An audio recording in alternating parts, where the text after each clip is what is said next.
महत्त्वाची बातमी, राज्यभरातील कंत्राटदारांची बिलं द्यायला राज्य सरकारकडे पैसेच नाहीयेत। विविध विभागातली कामांची बिलं रखडलेली आहेत। तब्बल 92,000 कोटी रुपयांपेक्षा जास्त बिलं रखडलेली आहेत। पैसे न मिळाल्यास 5 फेब्रुवारीपासून राज्यभरात काम बंद होऊ शकतं। काम बंदचा मोठा फटका राज्यातल्या सगळ्याच प्रकल्पांना बसणार आहे। विविध भागातल्या कामांची बिलं रखडलेली आहेत आणि या बिलांची एकूण किंमत 92,000 कोटींपेक्षा जास्त आहे।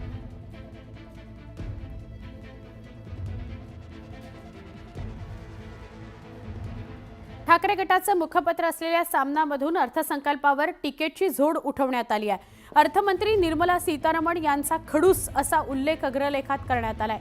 निर्मला सीतारमण या खडूसबाईनं सादर केलेल्या अर्थसंकल्पावर अद्यापही भक्तांचे टाळ्या वाजवणे संपलेले नाही।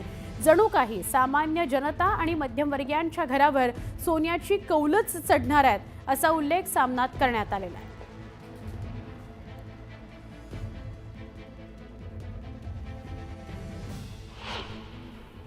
आता खडूस नाही आहेत काय त्या कशा प्रकारे बोलतात, त्या कशा प्रकारे एखाद्या चुकीच्या गोष्टीचं हा बघा, अग्रलेखामध्ये त्या बाईनं खडूस म्हटलं, त्यामागचं तुम्ही संपूर्ण अग्रलेख वाचा।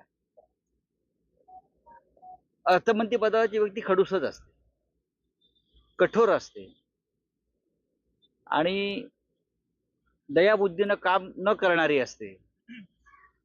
तिला फक्त देशाच्या तिजोरीमध्ये महसूल मिळवायचा असतो, त्यासाठी कोणाच्या खिशामध्ये हात घालायचा, कोणाची पाकिटं मारायची, यासाठी अर्थमंत्र्याची नेमणूक असते। प्रधानमंत्र्यांना ज्या गोष्टीचा वाईटपणा घ्यायचा नसतो ते अर्थमंत्र्याच्या माध्यमातून घेत असतात। दरम्यान खासदार संजय राऊतांनी पुन्हा मुख्यमंत्री देवेंद्र फडणवीसांवर निशाणा साधला। फडणवीस आणि त्यांचं कुटुंब मुख्यमंत्र्यांचे अधिकृत निवासस्थान वर्षा इथं राहण्याकरता जात नसल्यावरून राऊतांनी प्रश्न उपस्थित केला। देवेंद्र फडणवीस वर्षा निवासस्थानी राहायला का गेले नाहीत? फडणवीसांचं कुटुंब वर्षा बंगल्यात जायला घाबरतंय का, असा सवाल राऊतांनी केला। की देवेंद्र फडणवीस अद्याप वर्षा बंगल्यावरती का राहायला जात नाही, याचं उत्तर रामदास कदमांनी द्यावं किंवा एकनाथ शिंदेंनी द्यावं किंवा स्वतः भाजपच्या प्रवक्त्यांनी द्यावं ना। एकनाथ शिंदे देवेंद्र फडणवीस वर्षा बंगल्यावर जायला राहायला का घाबरत आहेत, त्यांचं कुटुंब का घाबरत आहे, हा एक साधा प्रश्न आहे। त्याच्यामध्ये मी असं म्हटलं का तिथे काय मिरच्या आहेत, लिंबू आहेत, अजून काय आहे? नाही, त्यांनी जायला पाहिजे। मुख्यमंत्र्यांचा अधिकृत बंगला आहे तो, तुम्ही त्या बंगल्यात अद्याप गेलेला नाही आहेत, तुम्ही रात्री तिकडे झोपायला तयार नाही आहेत, तुम्हाला कसली भीती वाटते? काय तिकडे असं घडलं आहे, काय याआधी घडवलं आहे? हा महाराष्ट्राच्या जनतेसाठी चिंतेचा आणि संशोधनाचा विषय। वक्फ संदर्भात आज लोकसभेमध्ये विधेयक मांडलं जाण्याची शक्यता आहे।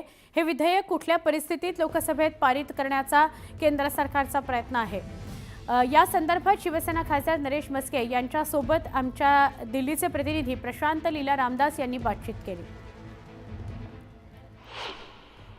संपत्ती वाचवणं हे त्याच्यामागचा उद्देश आहे। एका रात्रीत उठणं आणि हे सांगणं ही संपत्ती वक्फ बोर्डची आहे आणि वक्फ बोर्डचं चॅलेंज तुम्हाला आम्ही कोर्टातही करू शकत नाही।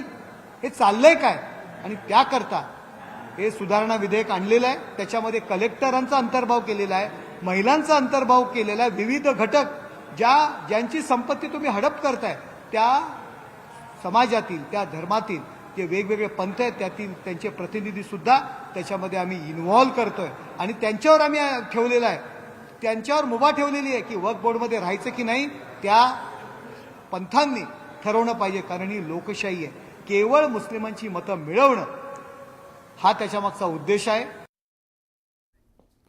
तब्बल 11 वर्षांनंतर नवी मुंबईत जनता दरबार सुरू झालाय। या जनता दरबारात लोकांचे विविध प्रश्न सोडवले जातात। याच अनुषंगानं ठाणे, बेलापूर आणि उरण पट्ट्यातील प्रकल्पग्रस्त यांच्यासोबत दिवंगत लोकनेते दिबा पाटील यांचे पुत्र अतुल पाटील विमानतळाच्या नामकरणासह विविध मागण्या घेऊन आले। पहिलं विमान उतरताना दिबा पाटील यांच्या नावाच्या जयघोषानं विमान उतरेल असं आश्वासन गणेश नाईक यांनी प्रकल्पग्रस्तांना यावेळी दिलं। त्या सगळ्याच करता संबंधित अधिकारी मंत्रालयाने येतील, त्या खात्यातल्या मंत्री महोदयांच्या संमतीनेच ते काँग्रेसचे नेते विजय वडेट्टीवार यांनी मनोज जरांगेंवर निशाणा साधला. जरांगेंना प्रत्येक ठिकाणी बोलायची गरज नाही. संतोष देशमुखांबद्दल घडलेली घटना भयावह आहे, मात्र त्या घटनेला समाजासोबत जोडू नये असं म्हणत त्यांनी जरांगेंवर हल्लाबोल केला.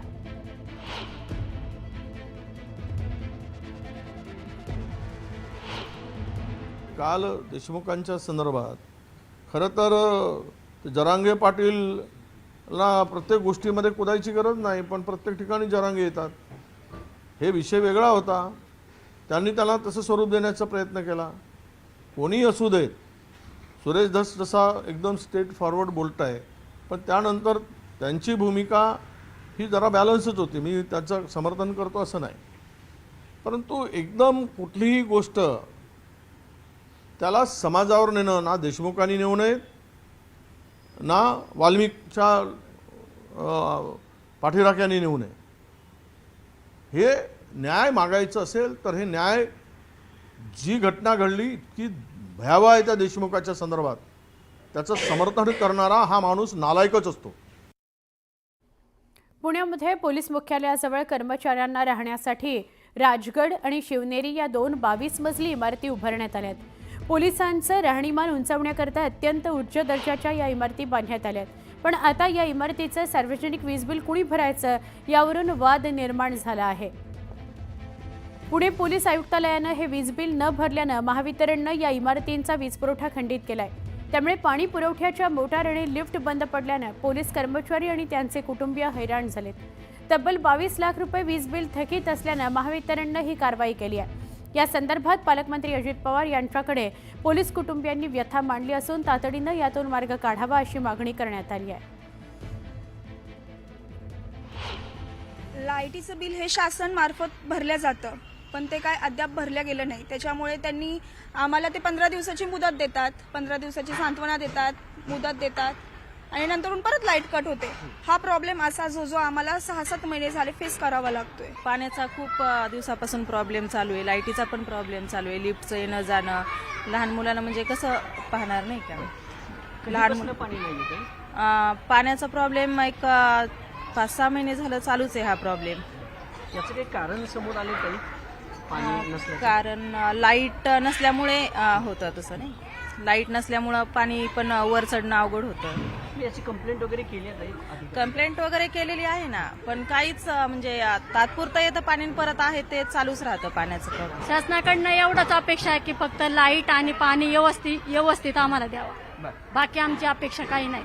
कधीपासून नाही आणि पाणी पाणी गेल्या वेळेस पण असंच झाले आणि आता पण असंच झाले पाण्याचं.